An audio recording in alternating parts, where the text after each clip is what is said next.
Para você que acompanha o Vozes do Transporte, seja muito bem-vindo, muito bem-vinda a mais um episódio. Tudo bom, Dani? Ai, tudo bem. Tô tão ansiosa por esse programa. Acho que vai ser um assunto bem interessante. Fazia tempo que a gente estava querendo falar sobre. Isso mesmo. Né? E eu tô bem, até porque a conversa no bastidor já foi tão boa.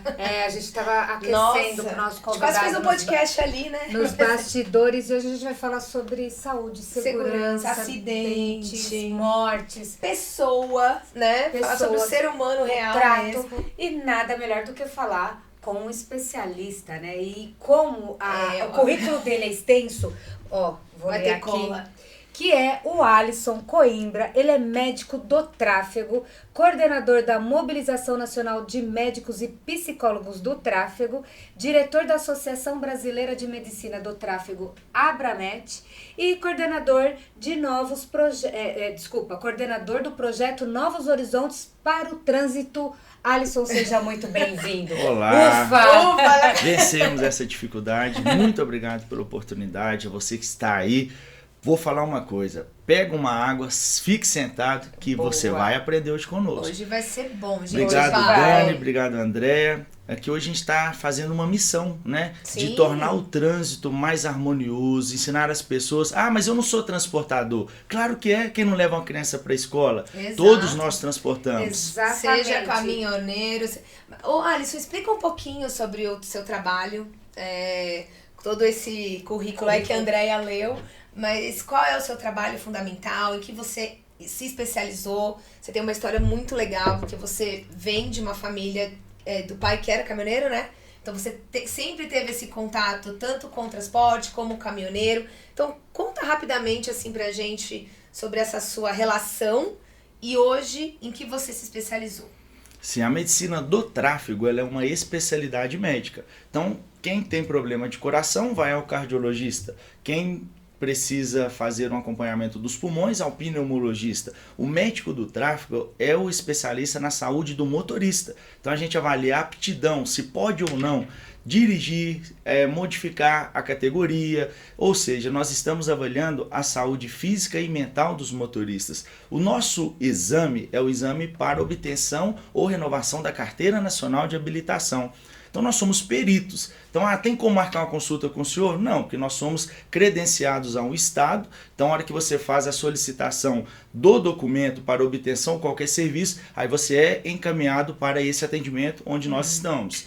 Nós somos mais de 12 mil médicos no Brasil, somos credenciados à Associação Brasileira de Medicina do Tráfego, a nossa entidade que completa esse ano 45 anos e dá toda a sustentação técnica e científica para que a cada ano novos projetos, novas diretrizes médicas, ou seja, estamos trabalhando com a qualificação profissional e a melhoria dos nossos atendimentos. Então, nesse ambiente que eu fui projetado, porque a gente não pode negar que existe uma história, né? A minha atividade ficou muito fácil de ser executada, porque na minha casa o caminhão, o diesel, o transporte, ele sempre esteve presente na figura do meu pai, que felizmente é vivo e que tem uma história de também ter sido motorista por muito tempo e também um empresário do transporte. Então tudo isso está na minha casa. E eu hoje trabalho dentro dessa atividade e desloco pelo menos 3 horas entre ida e volta no trânsito, em rodovias. Então eu estou inserido nesse meio. E como filho de caminhoneiro, filho de transportador, eu sempre vou escolher estar perto dessas pessoas quando eu estou no trânsito. Sim. Pois é, você tem um trabalho bem efetivo, né, bem participativo nessa área. E eu queria começar já com dados que eu achei bem alarmantes. Pegando dados gerais da Polícia Rodoviária Federal, o número de mortes ocasionadas por acidentes no trânsito aumentou em 2024 em relação a 2023, 9%. Aí quando eu te dei essa informação, você falou o número é maior quando envolve caminhão e ônibus, né? Aí eu queria que você falasse, chega a 25%, se eu não me engano, é isso que a gente estava falando. E aí eu queria que a gente começasse por aí esse bate-papo. Por que a cada ano aumenta? E é um número significativo. E é um número significativo quando você pega em porcentagem. 25% é um número muito... Vamos lá falar primeiro de 9%. 9% numa economia é um bom dinheiro, mas poderia ser melhor. Minha empresa faturou, ela cresceu quanto? 9%. Pode ser melhor. Ou seja, a gente avalia o número 9 como baixo. Tudo bem. E quando nós falamos de estatística de trânsito, a imprensa fica assim incomodada. Como que eu noticio um número de 3 ou de 5% ou de 9%? Vamos pensar que esse 9% é uma vida de uma família que tinha história, que essa vida foi interrompida por uma tragédia. Então a gente precisa entender que temos que parar de valorizar números por eles não serem tão expressivos. Por que a pandemia assustou tanto os brasileiros? Porque ela começou a matar 2.000 pessoas por dia. Mas há quantos anos o trânsito está matando 120 pessoas por dia? Isso é pouco. Um acidente aéreo, que infelizmente aconteceu recentemente, um avião tinha 100 pessoas. E um desastre aéreo é importante, mas nós temos desastres aéreos todos os dias no nosso país, nas rodovias, estradas e no trânsito. E esses números da PRF, que é hoje a entidade única que faz qualquer estatística, porque desde que nós perdemos a gestão do seguro DPVAT, nós perdemos aquele anuário. Aquele anuário, para nós especialistas, ele era fundamental. Norteava, né? Quando exatamente, ele era mais fiel. Todo dezembro, porque a hora que a gente pegava o número de solicitações ao seguro DPVAT, a gente tinha automaticamente uma contabilização de sinistros. A categoria de motociclistas, auxílio doença, ou seja, nós não temos hoje no Brasil nenhum levantamento estatístico. Pois é, e isso é importante até para a área da saúde, o SUS, né? Para saber o quanto o Brasil está gastando com acidentes de trânsito. Porque daí os números assustam, né? Porque exatamente. O acidente é muito caro. E quem não garante que é uma política de intencionalidade privar especialistas de acesso à informação? Possivelmente que pode ter acontecido. Então hoje a gente tem duas formas de ter dados. Através das estatísticas da Polícia Rodoviária Federal, que é uma parceira na figura do Dr. Fernando, o coordenador, o diretor da PRF, a gente agradece a todo esse pessoal que sempre atende as nossas entidades muito bem, e tendo levantamentos exclusivos, a Ametra, que é a Abramet de Minas Gerais, nós mostramos, e tem um dado novo que vai ser lançado por você com exclusividade, que é que houve um aumento do número de sinistros em 15%. Quem está nos assistindo precisa também quebrar um paradigma de falar que é acidente. Acidente é eu pegar esse copo e ele cair, porque realmente foi um acidente. Agora, quando eu durmo mal, quando a minha saúde está ruim, eu assumo a direção, isso não é um acidente, porque ele poderia ter sido evitado e não foi. Então a palavra sinistro de trânsito é essa nomenclatura para parar de falar que o que acontece, esses crimes de trânsito, isso foi uma obra do acaso, não então, foi. Então, olhando isso que você está colocando, e também baseado em números que não mudaram recentemente também, esse aumento, né, ainda tem quase, né, mais de 50% a ver com a condição humana.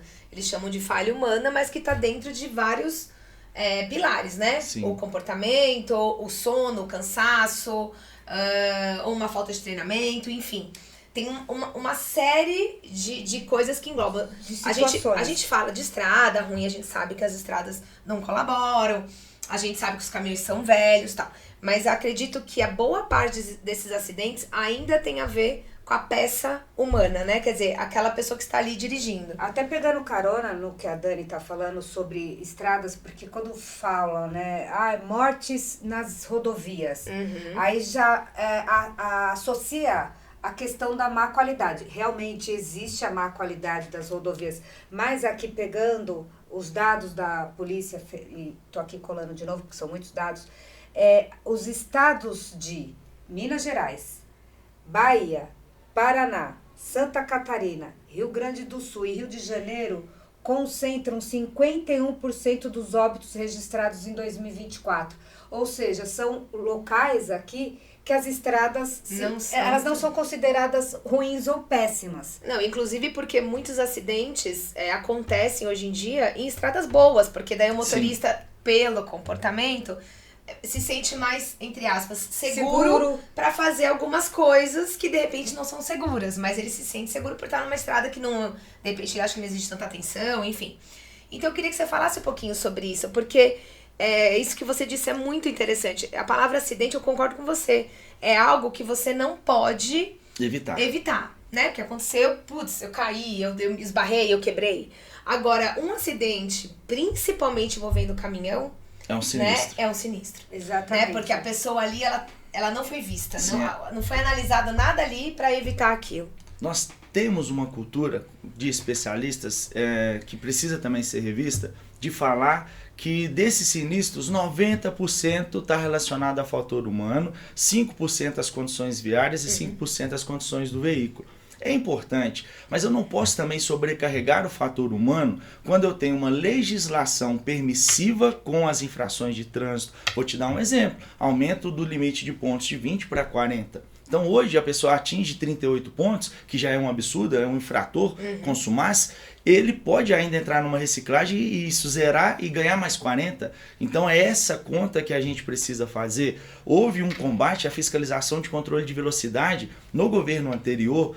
O que a gente precisa entender? É uma lei física, quanto maior a velocidade, maior a gravidade das lesões. Em um país onde as pessoas abdicam dos instrumentos que estão no carro, cinto de segurança, 50% não utilizam no banco de trás, e é o passageiro do banco de trás que mata o da frente em um carro com airbag e o motorista estando utilizando o cinto, porque o banco não aguenta, é uma tonelada que vai ali, e o motorista morre esmagado entre o volante e o painel. Sim. Então é isso que nós precisamos entender do sentido de aumentar a responsabilidade da conservação viária ineficiente, da flexibilização excessiva de leis e do fator humano, que continua sendo o principal.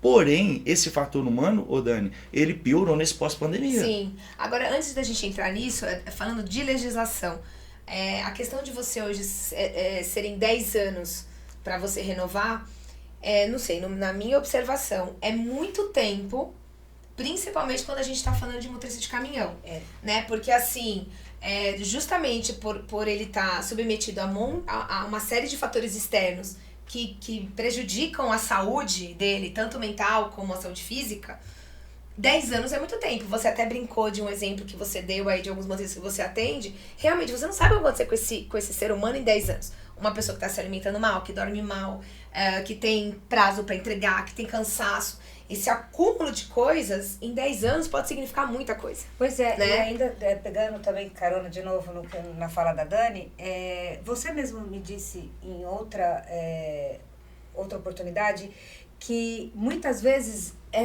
o motorista ele vai ter acesso a você só.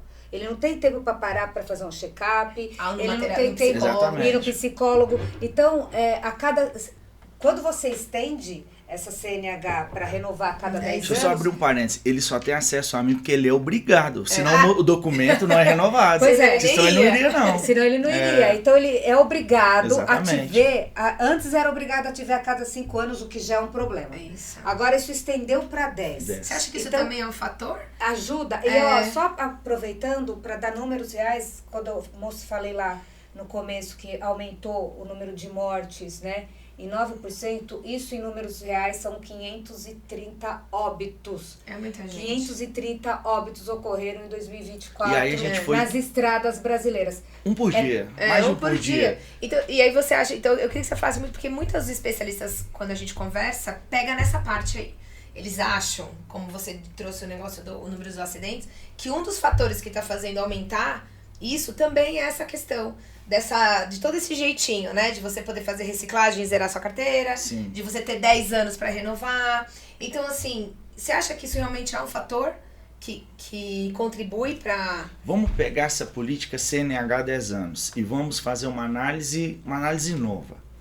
Ela tem um ponto comercial, é uma economia, pronto. Isso que todo mundo ficou feliz, e o presidente, os deputados, porque isso não foi só obra do presidente. Sim. Foi aprovado na Câmara, no Senado. Então, geral. A gente não pode responsabilizar uma pessoa só. Isso foi uma obra de um governo e do parlamento, tudo bem. E foi passado para a sociedade como uma economia. E isso que é a mentalidade do brasileiro. O brasileiro está acostumado com pouco. O brasileiro está acostumado com baixa devolução. A gente vai entrar no mês agora de PVA. Aí durante 3 meses todo mundo fica com raiva do asfalto. Depois fica 9 meses sem se inconformar. Porque é só na hora que dói no bolso que as pessoas atinam, né? Elas se ligam para o problema. E aí a CNH 10 anos ela surgiu em qual problema? omitir uma ineficiência de políticas públicas para a segurança no trânsito, para a saúde do motorista, para a saúde do transportador, para a proteção do motoboy que está morrendo, está ficando amputado. Então, para esconder essa vulnerabilidade, eles levantaram um tapete de CNH há 10 anos e jogaram tudo isso que podia ser confrontado, abaixou e vendeu com um desconto. E as pessoas acreditaram nessa falácia. Ah, mas não é assim não, o trânsito não é nenhum problema. E nós estamos hoje, há 3 anos dessa medida, já começando a colher alguns pontos principais. Ah, doutor, mas peraí, só tem 3 anos que o motorista renovou a carteira, ele já está acidentando, você quer pôr na culpa dos 10? Calma, mas ele tinha que ir a 5. Então eu já estou mostrando outra coisa, que com 3 ele já está muito ruim e antes só tinha mais 2 para ele chegar até nós e a gente corrigir esse problema. Agora, com 3 ele continua ruim, mas ele vai ter mais 7 até chegar. E a maioria não vai chegar. A maioria vai morrer, a maioria vai provocar alguma vai coisa. provocar um acidente, vai ter um derrame, vai paralisar um lado, vai para casa. Então isso que acontece. Pois é, e aí a gente tem aquela história, gente, olha, me perdoem, mas a realidade tem que ser dita. Eles não estão se cuidando. O estilo de vida dos motoristas é propício para que ele engorde, para que ele não durma bem, não coma bem, fique longe da família. Exato, e tudo ficar perto da família ajuda, é um apoio emocional. E tem a ver com a saúde. Esteja ao lado fácil acesso de drogas, álcool. Exatamente, remédios para deixar estimulado, para dirigir. Para cumprir a hora que o transportador pediu para ele cumprir. Para o transportador, embarcador. Chega na porta lá do embarcador, ou para carregar, ou para descarregar, também não encontra uma estrutura. E às vezes, mal um banheiro limpo. Isso, gente, abalo psicológico. Psicológico abalado traz doenças. Gente, eu não preciso ser médica para saber tudo isso. Vamos explicar para a nossa audiência essa dor. Vamos lá. Nós 3 e a nossa audiência. A maioria dorme 7 dias em casa. A maioria usa o seu próprio banheiro. A maioria, quando fala, agora eu vou dormir, ela fecha a porta e o ruído, o som foi embora. O transportador, o motorista, não. Ele vai dormir em um ambiente onde ele tem que se preocupar que, estando dentro da cabine, ele não vai ser furtado. Ou um pneu, um estepe, o tacógrafo, rasgar a lona, isso acontece demais. E aí ele já não tem essa insegurança do seu patrimônio. Ele está num ambiente com perturbação sonora, ele está num ambiente com baixo conforto. Ele vai usar para suas necessidades fisiológicas um espaço que não é privado de contaminação, de má higienização. Ou seja, esse ambiente ele é hostil. E aí, ao invés de em 2018, quando toda essa brilhante e honrosa categoria se mobilizou, ela pegasse esses pontos e colocasse na mesa de negociação, ela foi traída por representantes que se venderam e se promoveram às custas do sofrimento que até hoje está aí. Então isso é uma crença de merecimento. A gente precisa entender que nós vamos escolher os nossos representantes e eles vão ser as pessoas que vão brigar por nós. E aí pega um sindicato, o presidente tira foto com o presidente desce de helicóptero para almoçar com um caminhoneiro e todo mundo esquece dessas condições. E outro ponto que é muito significativo para a gente entender, que também, Dani Andréia, não é por conta disso que eu tenho que tratar esse trabalhador diferente do trabalhador brasileiro. Porque, mas como ele dorme fora, como ele, coitadinho, vamos dar 10 anos para ele, vamos liberar o exame toxicológico, vamos economizar. Ou seja, mais uma política, gente, do mal, política que está usando a falta de inteligência dessa categoria. Sim. Não se deixe vender por questões financeiras. Vamos lutar por um ponto de parada de descanso bom, por segurança na estrada, malha asfáltica. Imaginou se a gente tivesse um aplicativo hoje que o motorista entrasse e ele olha no SUS, onde que ele pode ir num posto de saúde, onde tem uma UPA, eu estou com dor, ele liga em um atendente, peraí, o que você está sentindo? Estacione o seu caminhão nesse local. E o que acontece? Vamos pensar um caminhão grande, um rodotrem, ele está passando mal, sentindo o corpo do lado meio paralisando, formigando, e ele está preocupado o quê? Se ele parar aqui para buscar um auxílio... Vai levar uma multa. Não, e não há multa, ele não vai ter o caminhão. O caminhão vai perder. Sim. Porque aí chega, vamos supor que é um derrame. Esse cara não vai sair do hospital em menos de 20 dias. E esse caminhão? O Que sossego que a pessoa tem até, Andréia, para ficar doente. Não tem. Não tem. Exatamente. E eu também concordo com você que eu sou contra essa lei dos 10 anos. A minha carta, eu até fui tirar, fui renovar e fui sem óculos, já para o médico ver que eu não enxergava, entendeu? E me dá 5 anos, mas isso é uma coisa minha, eu acho que é uma questão de conscientização, e eu não sou motorista profissional, mas o que eu quero dizer, não existe muita consciência às vezes, ele não consegue nem parar para pensar no bem ou mal que uma carta de 10 anos, uma habilitação, né, com esse tamanho todo, esse tempo todo, pode fazer. Mas eu acho que também porque tem um fator muito importante, acho que pegando carona no que ele disse também, que assim, o motorista, não é só motorista, tá, gente? Vamos falar a verdade. Geral. Vamos pegar a mesma questão do álcool, a nível geral. As pessoas começaram, talvez, ainda existe muita gente que bebe e dirige, mas a se conscientizar sobre isso, porque hoje, se você é pego, o valor da multa é grande, você fica sem seu carro, é uma dor de cabeça tão grande que você opta por um Uber, mas pensando nisso, como você mesmo disse. O bolso. Mas, se eu falar pra você, se eu tomar uma taça de vinho e dirigir, melhor. eu consigo, porque gente, eu já fiz isso. Melhor. Eu também já fiz isso, não vou negar aqui. E pra mim, se você falar pra mim, não faz isso, eu falo, imagina, é pertinho, e eu vou de boa. Né? Então, o motorista tem o mesmo pensamento que o nosso. Né? Então, Exato. assim, ele acha que ele comer, estar fora do peso, ou estar cansado, não ter dormido, na cabeça dele, ele vai conseguir. Porque ele já faz conseguiu até isso. agora. Exato. Então, ele vai continuar. Então, não adianta, mesmo os 10 anos, na cabeça dele, pra quê? E também, mesmo os números de 530 mortes, não aconteceu não comigo. Fui eu. Não fui eu. Né? E também, às vezes, quando a gente vê, não visualizou e tal, deveria, então, haver o quê? Para que essas 530 mortes não ocorram mais em 2025. Ou que tipo de trabalho? Porque falando de tudo que a gente está dizendo aqui, na verdade, é um trabalho que é o mais difícil, na minha opinião. Que é o de conscientizar e tornar a pessoa com medo disso, sem que você precise dar uma multa ou criar uma lei. Mas isso é quase impossível. Com medo mesmo. A gente está gravando esse podcast em São Paulo. Sim. Qual é o prato principal do paulistano? É o virada paulista? Não, é o prato principal. Macarrão ou pizza? Pizza. Pizza. Pizza. Entendi. Olha, o virada a gente paulista. já pensando num rodízio japonês, numa churrascaria. Sabe o que está precisando para o trânsito? A gente realizar um movimento contrário da pizza.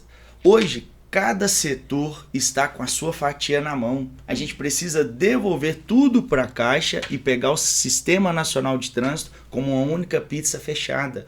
O que acontece é que legisla para o motorista profissional, legisla para o motociclista, legisla para o motorista de aplicativo e cada dia surge um projeto fatiando ainda mais a fatia que já está na mão.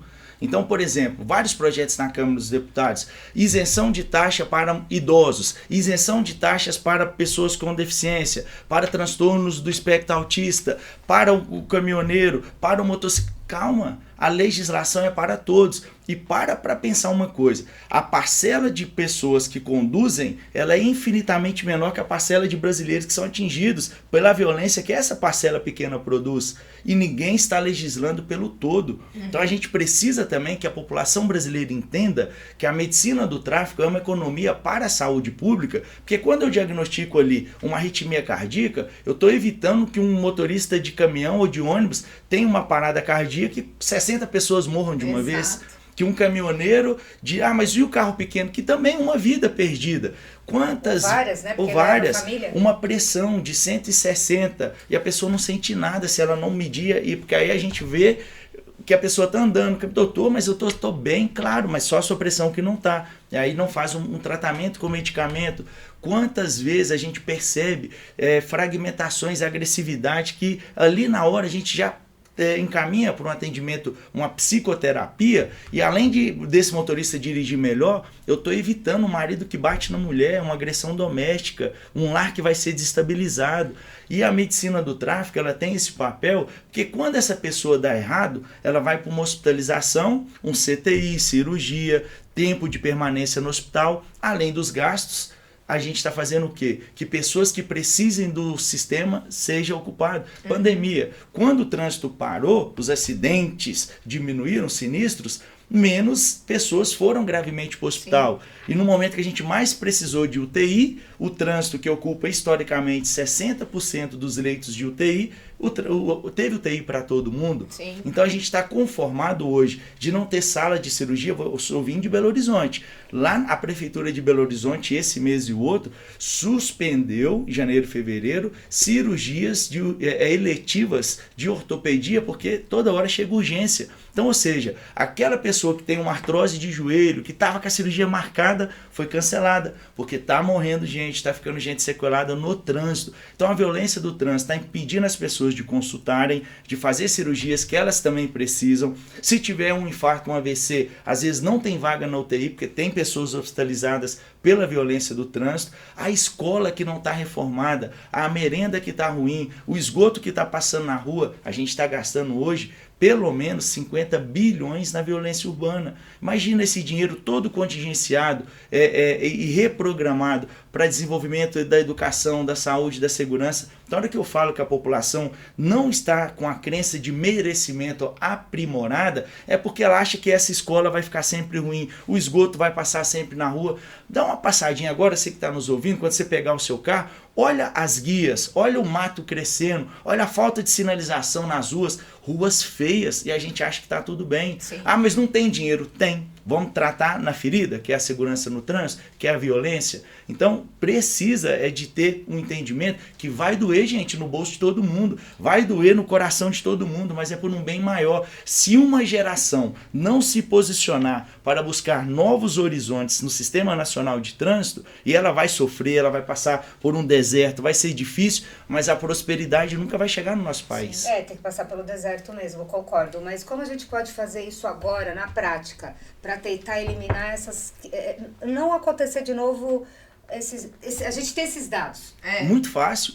Primeira coisa, ter uma política séria, um gestor sério, que ele vai revogar todas essas concessões na Carteira Nacional de Habilitação. Já começar a reduzir aí já retornar. Tempo. Vamos parar para pensar. Não é nada contra, gente, quem está trabalhando, mas quando você exerce atividade remunerada, você faz esse trajeto A e B 50 vezes. Quanto maior o deslocamento, mais a chance de ter um problema. Então, estatisticamente, quem usa o carro para trabalhar tem uma chance maior de se envolver em acidente. Como esse motorista não está bem da saúde física, mental e psicológica, o dobro de chance vai acontecer. Sim. Por essa combinação, exposição e condição do motorista. Então, a hora que você pegar o trabalhador que exerce atividade remunerada e não deixar o tempo dele ser maior do que 5 anos, isso é uma segurança para todo mundo. Ah, mas então tá difícil trabalhar, meu amigo, minha amiga, vai arrumar outro trabalho, com todo respeito. Sim, porque... mas precisa ter a consciência de que tipo de motorista você é. Então, vamos lá. Trazer de volta a realidade da habilitação renovada a cada 5 anos. E quando mudou de 5 para 10, a gente já tinha 38 mil mortes por ano. Nós não tínhamos estatísticas, por exemplo, qualquer país no mundo. Eu vou aumentar o prazo da CNH quando eu tenho uma redução de 40% no número de mortes. Porque a gente entende a gente veio em um movimento crescente e veio o governo e colocou mais 10. Então, nem a estatística favorecia. Entendi. Não tinha um argumento subsídio nenhum, nem científico, justificar. nem de dados. Sim. Agora, você como médico, eu queria entender. Vamos imaginar que isso volte. Quando o motorista vai te procurar, qual é o seu papel no sentido, né, de médicos, né, do tráfego com esse cara? É real isso? O motorista ele só tem a grande parte, né? É isso mesmo, ele tem acesso a médico quando ele vai renovar a habilitação. Você percebe mesmo? Que ele você percebe isso? E o que você faz para, já que você sabe que ele vai procurar você daqui a 5 agora na atual realidade 10 anos, o que você tenta fazer para amenizar essa dor? É importante, antes de falar da chegada no consultório, de como uma legislação impacta na conscientização da população. Então, hoje o motorista também que está acidentando mais nesses 3 anos, ele tem uma consciência que o trânsito não mata. Porque a hora que a flexibilização de 10 anos aconteceu, essa mensagem no inconsciente ela foi aplicada na população. Sim.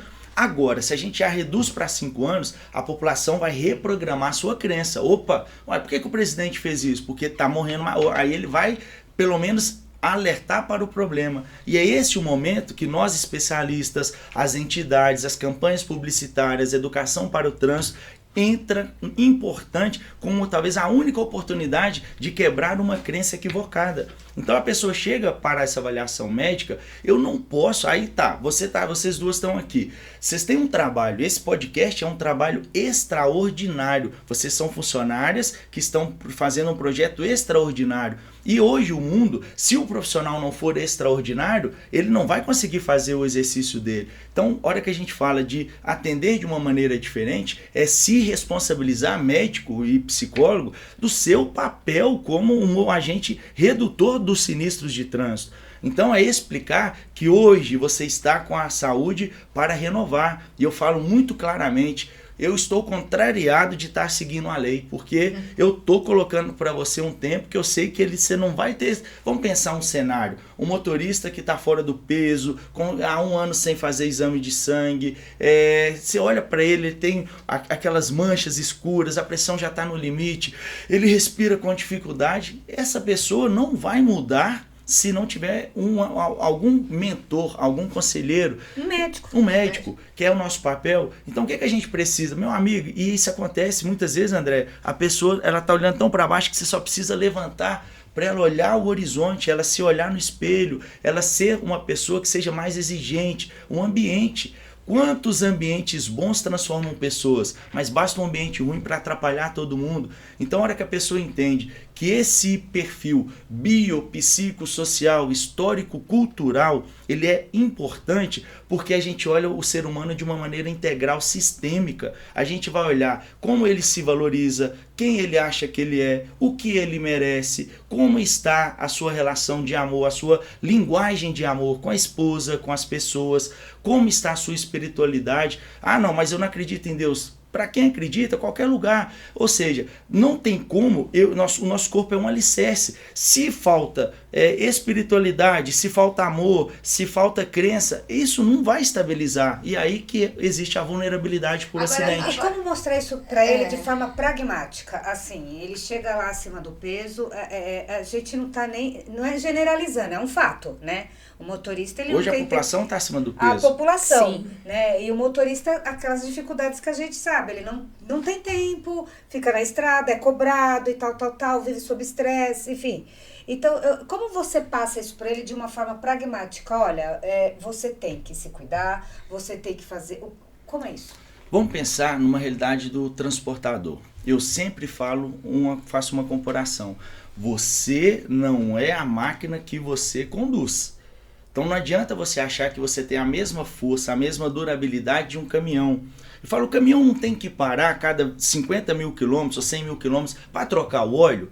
A hora que eu tiro o óleo velho, esse óleo novo injeta e o caminhão tem uma nova vida. E assim somos nós. Se eu não for lá e tirar o seu óleo, que é o seu sangue, fazer uma análise pelo menos uma vez por ano, você está andando numa estrada que é toda cheia de neve. Eu não sei o que vai acontecer. Pode dar certo? Já. Já viu alguém que do nada ele sumiu do trecho? Fulano sumiu. Mas o que aconteceu? Ele morreu. Ele morreu dormindo, não, meu amigo, ele não morreu dormindo, não. Ele teve um infarto, um derrame, uma morte súbita, porque ele acreditou fielmente que não iria acontecer com ele. Então o que a gente precisa é mostrar para essa categoria que fatos que estão acontecendo no seu entorno precisam ser vistos com a gravidade que eles realmente o são. Porque ninguém vai mudar o seu comportamento enquanto ele não conseguir visualizar que no seu universo, no seu ambiente, já existem pessoas sendo afetadas por esse problema. Mas você não acha que assim, eu acho que hoje, eu acho que isso é o ideal, mas eu ainda não acredito que isso isolado funcione, né? Porque hoje o motorista, ele tá muito, vamos dizer, desvalorizado, né? Então, assim, por mais que tenha, eu acho que sim, quando uma pessoa tá desvalorizada, todos esses sentimentos que você trouxe acontecem. A baixa autoestima, estar fora do peso, não se importar com o que come, não se importar onde dorme, enfim. A gente sabe que isso é natural não só do motorista. É do ser humano. Mas ele vem já num processo de desvalorização absurdo, né? Por tudo isso que a gente conversou aqui até agora. E de quem o emprega também, né? Exatamente. Então eu acho que assim, o papel do médico, que é o que você exerce, eu acho que é isso, é alertar. Mas quando ele sai de lá e se depara com a realidade que ele tem todos os dias, volta tudo à tona. É muito difícil ele conseguir falar, ai, calma, eu tenho que me cuidar, eu Tem tenho que uma estar mudança, bem. Eu tenho... né? Vai virar Ele não vai conseguir, porque ele vai falar, calma, eu preciso descansar mais. Só que vem o transportador, quem passou a carga pra ele, vai dizer, querido, você precisa entregar essa carga ali até tal hora. Aí ele vai falar, vou descansar ou vou entregar? Né? Ele vai entregar. Ainda tem remuneração por entregar antes do tempo. Exato, cara. Se você fizer isso, exatamente. Então, assim, é um ciclo, assim, que precisa ser mudado no todo. No todo. Porque a conscientização do motorista fica complicada. Né? Essa força... Mas para pensar, né? Todas as políticas, ô Dani, foram centralizadas em um documento ao invés de ser centralizado em pessoas. Sim. Esse é o problema. Esse é o grande erro, na verdade, né? A gente está trabalhando em cima de 3 letras, CNH, e a gente precisa trabalhar em outras letras, pessoas. Exato, eu ia até trazer isso para você, porque a gente falou da pandemia, mas eu acho que a pandemia talvez tenha sido o período único, assim, mais recente que a gente tenha. De uma empatia, né? De uma empatia ao motorista de caminhão. Eu acho que ele trabalhou se sentindo importante, se sentindo valorizado. Carregando o Brasil nas costas, como sempre carregou. Pela sociedade, até quem estava distante do caminhão entendeu o que era Você via a galera, criança, entregando kit de alimentação, você via escolas entregando desenhos, brigada. Quer dizer, ele se sentiu naquele momento valorizado. Isso ajuda. Com certeza, tudo bem, a gente nem vai poder comparar, porque como a gente sabe, não tinha carro na rua, não tinha, a estrada estava vazia e tal. Mas eu com ele dirigiu melhor, ele dirigiu melhor, com certeza. Né? Porque ele chegava nos lugares, ele era acolhido. Ele chegava num lugar para entregar, as pessoas, claro, venha, abre a porta, eu preciso disso que você tá trazendo. E de repente isso mudou. E aí eu queria até que você falasse um pouquinho sobre isso. Eu acho que o psicológico do motorista também então, aí foi um pouco abalado nesse sentido, porque ele saiu de um processo que ele era pra um... Mas sabe onde que nasceu isso? Existiu mais uma vez outro fenômeno do universo, assim como 2018. A motivação certa, que é isso, mas ela foi utilizada de novo pro jeito errado. Quiseram beneficiar todo esse trabalho e honrá-lo com um desconto em um documento. E mais uma vez abriu-se mão de políticas públicas para pessoas. Então vamos lá, ele não vai mudar, mas para pensar, por que a gente não precisa responsabilizar todo o elo de uma cadeia? A maior vítima hoje é o autônomo, né? 60% mais ou menos dos condutores. Ele está sozinho, ele não tem nenhuma orientação tributária, fiscal, de empreendedorismo e muito menos de gestão. Ele está na mão do seu negócio, é gerido por um terceiros, que são os embarcadores. Ele está lá sendo dono, mas ele é um funcionário. Ele é o pior funcionário do seu próprio negócio. Para pra pensar nisso. Ele está envelhecendo. Fora isso. E aí esse embarcador, esse transportador, esse embarcador, ele vai sempre negociar da maneira mais errada, que é pelo preço e pelo tempo. Pago menos e cobro mais rapidez. Esse é o mercado. E esse embarcador não é responsabilizado. Ele é como se fosse, a gente fala muito, né, dessas plataformas de transporte por aplicativo, que chegam no país, não pagam imposto e põe todo mundo para trabalhar para ele, não é responsabilizado. E a gente está fazendo vista grossa para os embarcadores. Sim. Por quê? Porque na hora de, vamos lá, o exemplo daquela tragédia, aquele crime de trânsito da BR-116, onde um motorista com a CNH suspensa, ele recebeu um frete. E o embarcador que não conferiu a documentação do condutor... Da pedra? Ele estava com a CNH suspensa. Sim. Ele não podia dirigir. Já tinha um histórico de toxicológico positivo. E ao exame de uma investigação criminal policial, a amostra sanguínea detectou 3 tipos de substâncias proibidas. Então é isso que está acontecendo. Não tem um mínimo check-in ali de documentação. Ele passa por uma malha viária que a gente sabe, 74 mil quilômetros de rodovias federais, por mais que a PRF seja hoje a maior corporação de polícia e de pesquisa de dados do nosso país, não vai ter concurso, não vai aumentar o número, não vai aumentar o efetivo. Exato. E aí ele passou por falta de fiscalização e ele é fruto dessa mentalidade. Não tem fiscalização, não tem checagem de documento. Que ele já veio causando lá atrás, né? Inclusive, se tem fiscalização, eles avisam. Ele já tinha sido pego, porque ele já estava fazendo barbeiragem, Há mais tempo. a velocidade é acima do limite, Sim. há tempos ali atrás, Quer né? dizer, ele já estava dando sinais Isso. de que ia dar De esgotamento. Então, nesse momento, tem toda essa dificuldade operacional. Aí ele vai seguir a viagem dele, tentando reduzir o tempo, privando o sono. Quando a gente dorme menos de 5 horas, a gente já tem 50% de chance de ter um acidente, de ter um sinistro de trânsito. E muitas vezes a privação do sono, que é quando a gente não dorme, ela dá efeitos semelhantes à embriaguez. Então a gente perde o reflexo, o tempo de reação, a gente perde a capacidade de julgar se o que eu estou fazendo está certo ou não. Sim. E nessa Reações, cadeia, né? Reações. e nessa cadeia, ainda em condução, vamos pegar esse caminhão, como se ele estivesse chegando nesse ponto. A hora que ele está aqui, começa a bater o quê? O cansaço, e ele sabe que ele tem a meta. E aí entra a droga. Não, toma só um comprimido, é uma anfetamina, e ele faz essa viagem com anfetamina e ficou feliz. Ele achou que ele dirigiu melhor. Vai acontecer isso pela segunda vez. Aqui, uma anfetamina só não vai dar mais, vai tomar 3. E chegou. O corpo vai acostumando, e aí né, vai se vira a adaptando. dependência química, onde tem hoje a combinação de cocaína, anfetamina, medicamentos tarja preta, Álcool. analgésicos como a codeína, álcool, e é essa bomba que está andando. Por quê? Porque a gente esqueceu de cuidar da cadeia do embarcador até no desembarque. Tem que ter medidas, tem que ter uma legislação firme nessa cadeia. Pô, mas com a empresa isso não E acontece. de penalizar o E de embarcador. penalizar. Responsabilizá-lo. Porque ele olha pro bolso. Não, de penalizá-lo. Porque Exatamente. no caso da. Suponhamos, né, no caso do acidente desse motorista, né, da pedra, porque foi uma pedra, né, que É se que- É um negócio de aço, Não estava era? bem fixado, o motorista cansado, excesso de velocidade, carga excedente. Gente, é muito... É um- todos os crimes da vida ali. E era foi um ônibus, né, que ele atingiu. Véspera de Natal, Nossa, foi pessoas se horrível. deslocando para um Pra momento. visitar a família. O- tal. E aí o que acontece é que para toda a população, nós já estamos em fevereiro, o Natal já passou. Já. E essas famílias nunca esquecerão esse Natal. Não, mas... E aí, o motorista, obviamente, foi pego, preso, tal, vai responder, lá. E o embarcador? O que acontece? E quem não fiscalizou a CNH dele? E o que acontece? É isso, a gente tá culpando, tá muita carga em cima do motorista, literalmente, além do que ele leva. Eu entendo. Mas vai ter? Você sabe se tem? Vai ter, essa é a fiscalização pro pergunta. embarcador? Hoje, Porque ele não fiscalizou, o embarcador né? vai sofrer da forma como a lei existe e como ela é aplicada. Porque uma coisa é a lei, outra coisa é a fiscalização, outra coisa é a aplicabilidade. Então eu queria saber, na regra desse jogo, o embarcador também é punido? O embarcador é investigado? Quem deu a carga para ele?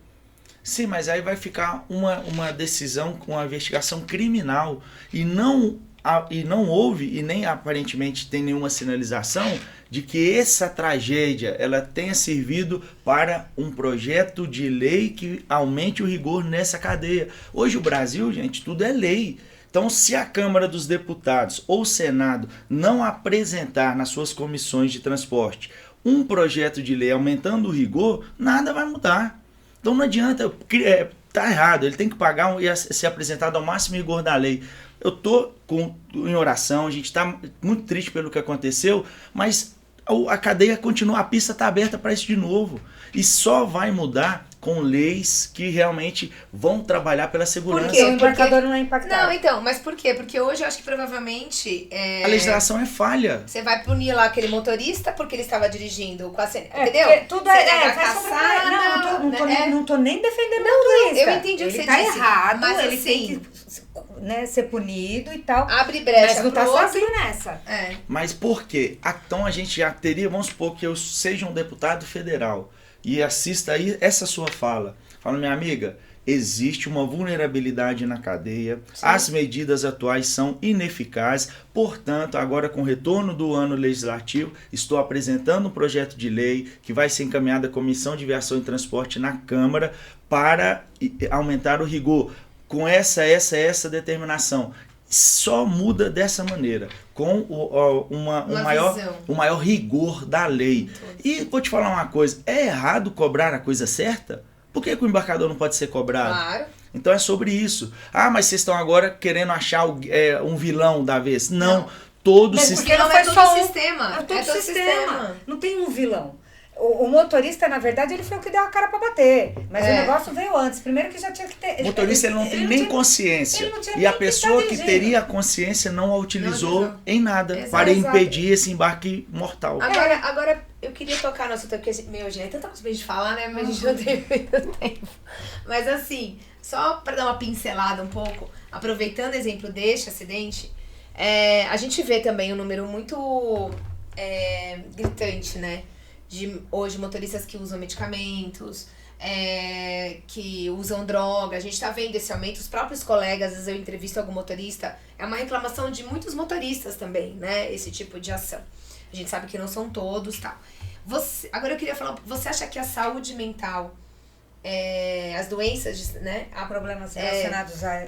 É o que tá também ajudando a aumentar esse tipo de situação, porque assim, a gente fala da pandemia porque a pandemia só escancarou, né? Isso vem desde sempre. A pandemia só deu aquela escancarada que hoje tem muita gente, aumentou o número de doenças mentais, de uso de medicamentos, tem absurdos os antidepressivos, o quanto aumentou. E não aumentou só na população geral, a gente tem que colocar o motorista dentro disso. Você acha que também é um olhar que tem que ter, e isso ocasiona uma mudança também, no atendimento do seu próprio atendimento ali, porque tem mais motoristas hoje com a saúde mental comprometida e que eu acho que ainda é mais difícil, porque como você disse, a pressão você olha, o exame de sangue você vê, a palpitação no caminhão. Agora, exatamente esse emocional, como que é mais difícil ainda detectar, Mais uma vez, essa história da fragmentação. Vamos parar para pensar que o motorista profissional de veículos de grande porte, ele vive em uma pandemia. Olha que coisa, que análise. Por quê? Qual foi a pior coisa da pandemia? Isolamento social. O motorista, ele vive um isolamento social, isolamento familiar. Ele está, às vezes, 10 dias dentro de um caminhão, cada hora uma pessoa diferente, raramente ele vai encontrar boas conversas nesse percurso.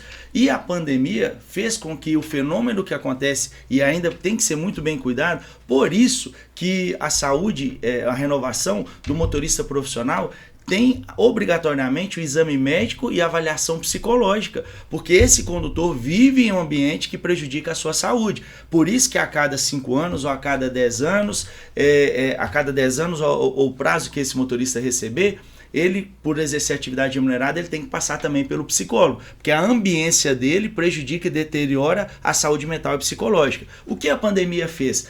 Aplicou para todas as categorias o fenômeno dos motoristas profissionais. E o que aconteceu? A legislação não está preparada na CNH para acolher esse adoecimento da saúde psicológica. Por quê? Hoje a gente faz uma avaliação psicológica aos 18 anos, o teste psicotécnico, para a nossa audiência entender, que é assim que as pessoas chamam, né? Só para falar a linguagem de todo mundo. Só que eu faço aos 18 e o carro como nós, que a gente saiu de casa hoje para estar aqui, nós não fazemos nunca mais, e eu fui adoecido pela pandemia, eu estou com problemas financeiros, e estatisticamente e também cientificamente, o nosso amadurecimento psicológico ele só vem na 3ª década. Por que você acha que a maior taxa de mortalidade é de 18 a 36? Porque é a geração que ainda não tem a maturidade. Então deveria ter para essa parcela um acompanhamento psicológico regular. Deveria ter para todos os motoristas de passeio o mesmo acolhimento psicológico que tem para os motoristas de veículos de categoria profissional. Aquele EAR atrás da carteira, exerce atividade remunerada. Eles são obrigados a fazer a avaliação psicológica a cada exame por essa questão de ambiência. Só que hoje, como tudo está contaminado, o Brasil é hoje o país que lidera o ranking mundial de transtornos de ansiedade e nós somos o 4º colocado mundial em transtorno de depressão. Então, na nossa população está doente, o que a gente percebeu no último ano? Brigas de trânsito tá uma coisa de louco, né? E assim, se você olha as redes sociais, toda hora porque tem. Agora todo mundo tem um celular em algum Filma. momento. As pessoas antes de separar, André, estão filmando primeiro a briga. Antes de acolher, né? Filmei 30 segundos, separava. aí eu vou separar. Antes era separar. Separava, agora fica filmando. É. E recentemente eu vi um de um motorista que eles estavam brigando, motoristas de caminhão, e um mostrou a arma.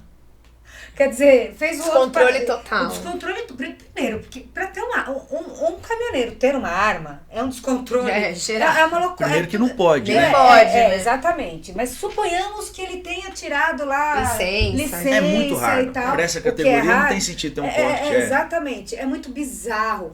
E graças a Deus não aconteceu nada de pior, porque por sorte a PRF, alguém viu, Mas não vamos apareceu. longe, não. Vamos ver briga no trânsito no dia a dia da cidade, colisão traseira, e já viram uma briga em pedágio, briga em praça de pedágio, briga por vaga de estacionamento. A população das categorias A e B precisa de ter esse acolhimento da avaliação psicológica em toda a renovação para que esses episódios sejam reduzidos. Então, é isso que eu quero falar. Você tem uma sociedade hoje que tem os dados, todos os dias a gente vê esses dados, né, na internet, em telejornais, enfim, que realmente esses transtornos de ansiedade, depressão, enfim, aumentaram não é que aumentou pouco, na verdade eu acho que não aumentou, é o que eu falei, eu acho que a pandemia só escancarou, mas enfim, que seja, aumentou drasticamente e não se fez nada. O trânsito foi o espaço coletivo mais afetado pelo adoecimento da saúde mental e psicológica. Porque, claro, você toma um medicamento, a população não estava acostumada a tomar esse medicamento.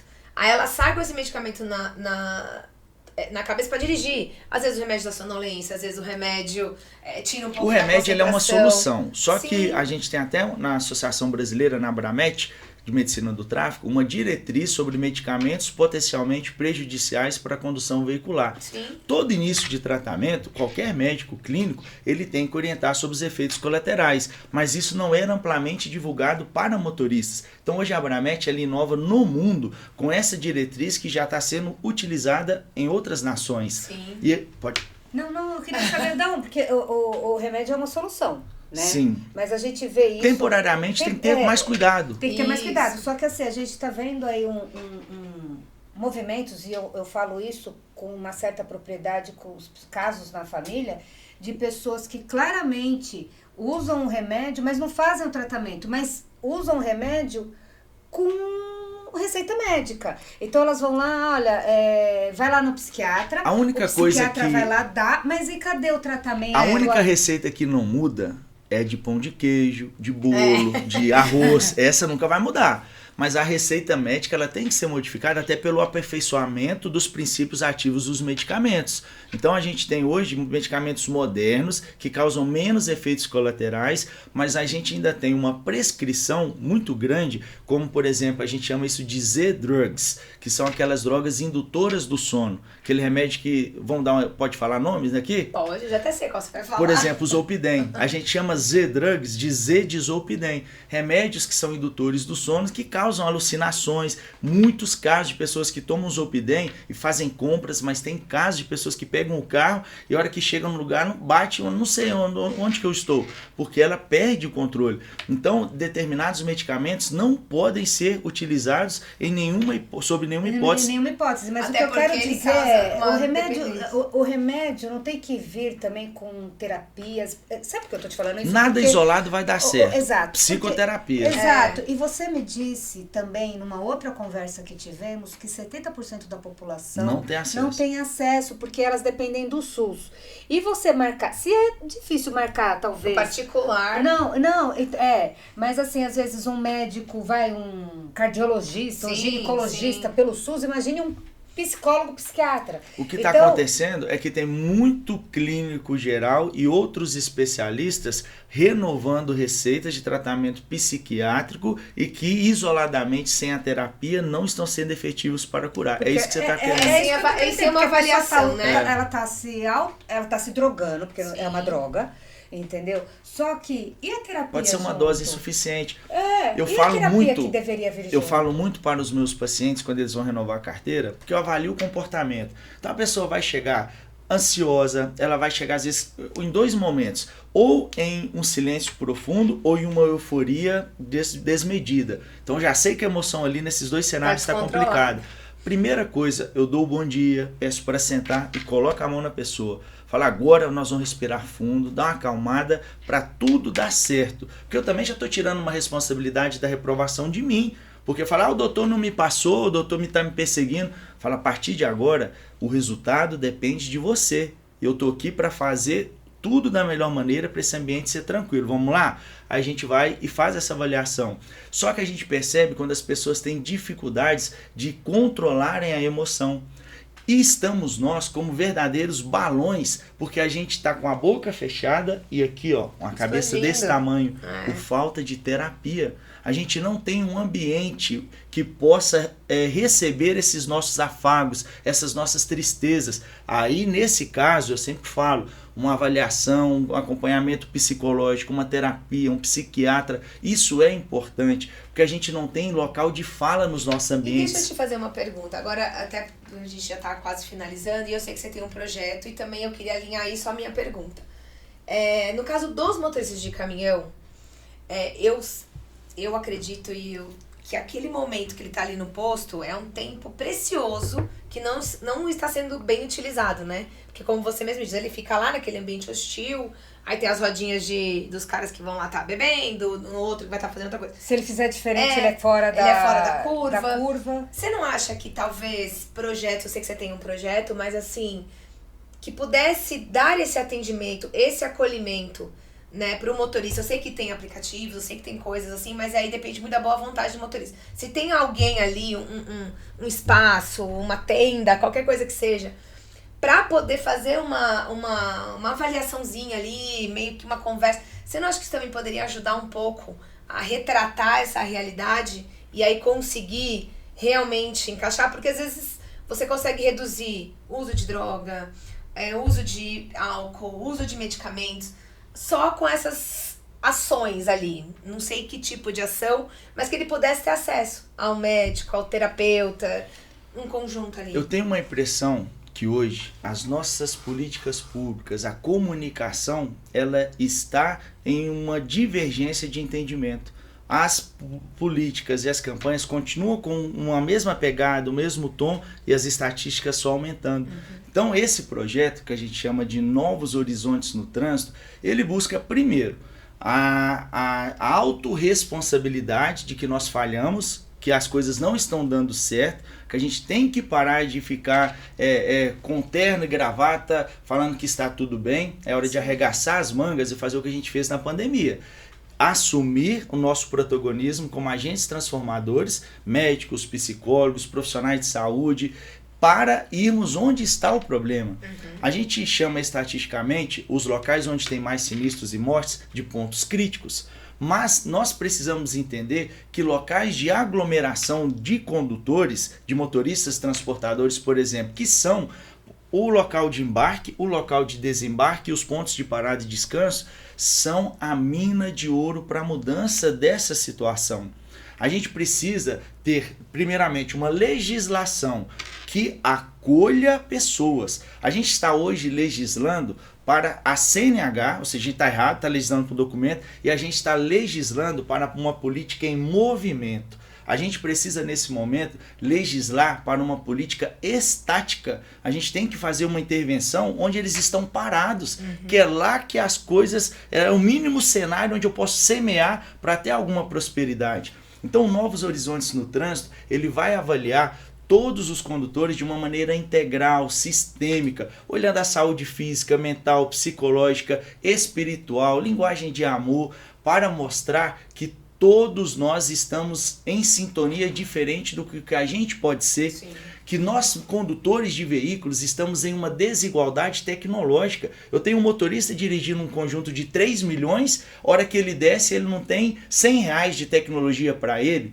Então, a hora que desce de um caminhão tão grande, é um motorista sem camisa, barrigudo, de chinelo, velho, que não tem dinheiro para comer, tem que comer muito carboidrato para dar uma saciedade, porque ele não pode comer carne todo dia, às vezes ele tem que fazer o seu próprio alimento, não tem uma tecnologia, um acesso igual tem para o caminhão, para o condutor, e a gente está achando que está tudo bem. O governo precisa ter uma intervenção nos pontos de parada e descanso. Agora, sabe qual que é o problema, André, disso? O governo federal diz que tem somente pontos cadastrados de parada e descanso em número insuficiente. Mas sabe o que o governo quer?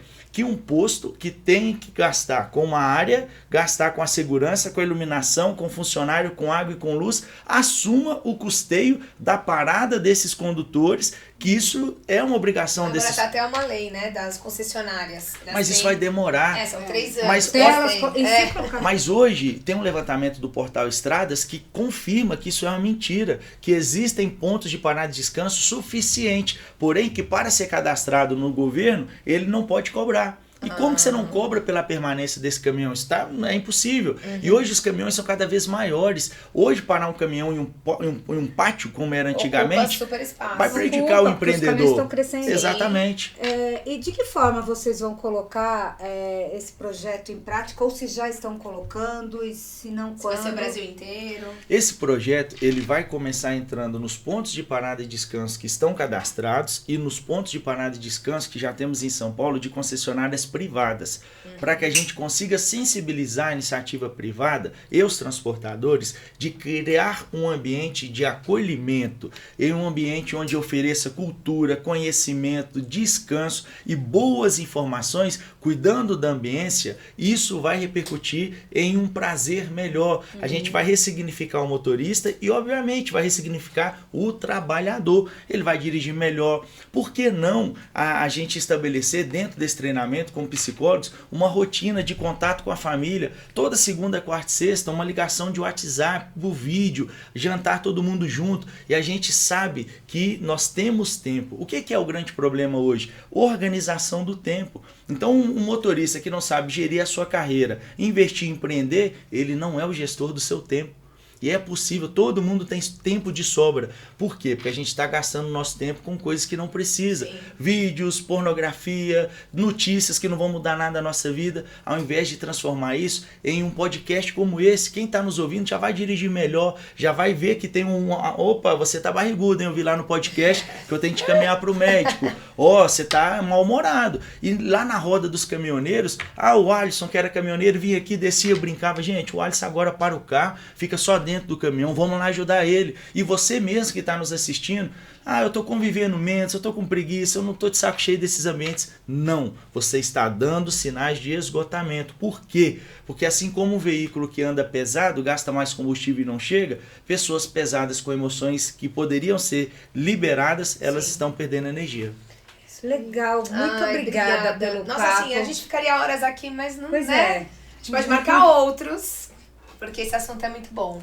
Esse e quando assunto você é bom tiver, e necessário. E legal quando você estiver fazendo esse projeto depois, trazer pra gente o que você observou, que você vai colher com certeza muitos dados e podem até ajudar a mudar, né, alguma coisa efetiva. São médicos da Abramet, são esse grupo de médicos, né, que vai aí desbravar o país. São todos médicos da Abramet ou são especialistas? Como a Abramet ela é uma associação que ela está para resguardar o profissional. Mas nós temos também um compromisso que todos os acessos às nossas publicações, elas são amplas, abertas, mas nenhuma associação vai sobreviver sem os seus associados. E infelizmente, assim como tem sindicatos de caminhoneiro que não tem tanta adesão, a gente também tem muita dificuldade do médico do tráfego de ser um associado. E é isso que a gente precisa. Qualquer associação só vai ser forte em uma categoria com uma associação com representatividade. Sim. Então, nós temos esse ano, a cada 2 anos a gente tem, esse ano é um congresso histórico em Salvador, 45 anos da nossa associação, e eu sou diretor de qualidade profissional. O meu papel é mostrar para esses colegas que a gente pode fazer um atendimento humano sem perder o princípio pericial, acolhendo e encaminhando. A gente não está lá, não quero ser psicólogo de ninguém, não quero ser pai de ninguém. Calma, mas nós fizemos um juramento. Nosso juramento é salvar vidas, independente da situação. E se eu posso salvar vidas com mudança do comportamento, que a gente também ressignifica a nossa forma de trabalho. Muito bacana, bom. E agora, muito obrigada. Muito obrigada mais. É que né, foi um papo extenso, mas rapidamente, a gente sempre pergunta pro nosso convidado o que ele gosta de fazer. Quem é o Alisson? Quem é o Alisson? É fora desse mundo aí de medicina, enfim. O que você faz pra relaxar? Então já vou começar falando, eu sou o @Alisson do Bem no Instagram. Filho de professora, filho de caminhoneiro, uma pessoa que está comprometida com transformar pessoas. Recentemente, passei por grandes processos de ressignificação pessoal, desenvolvimento, e tem dado certo comigo. Então, nessa rede social, quero mostrar para as pessoas que sem uma base, sem uma família, sem o cuidado da saúde e sem uma espiritualidade, catolicismo, o cristão, a gente tem que ter essa base. Então o Alisson do Bem hoje ele é uma pessoa que está querendo trazer mais gente para esse caminho, da gente largar as feridas, os traumas do passado e entender que tudo que é transformado vai produzir mais. Eu vou dirigir melhor cuidando de mim, eu vou ser um pai melhor cuidando de mim, eu vou ganhar mais dinheiro cuidando de mim, gerindo o meu tempo. Então esse é um ambiente que a gente quer fazer, uma virada de chave, mas uma virada de chave que vai nos levar a novos horizontes de prosperidade e é um caminho sem volta. A gente vai assumir uma nova conduta na nossa vida. Nossa, foi sensacional incrível, esse exatamente. Ficou uma lição de moral aqui no final, muito boa. Uma lição bem bacana Alisson, de vida. obrigada. E olha, vocês que nos acompanham, fiquem aí ligados, porque tem Vocês muito bate-papo. Esse aqui foi bastante enriquecedor. Eu espero que vocês aí tenham captado. Curtam, compartilhem. Compartilha, exatamente. Deixa o like, vamos seguir o canal. Quanto mais gente aí. E segue o Alisson do Bem, que é Alisson com Y. É ALYSSON, Alisson do Bem no Instagram. Isso aí, gente. Até a próxima. Até a próxima. Tchau, tchau.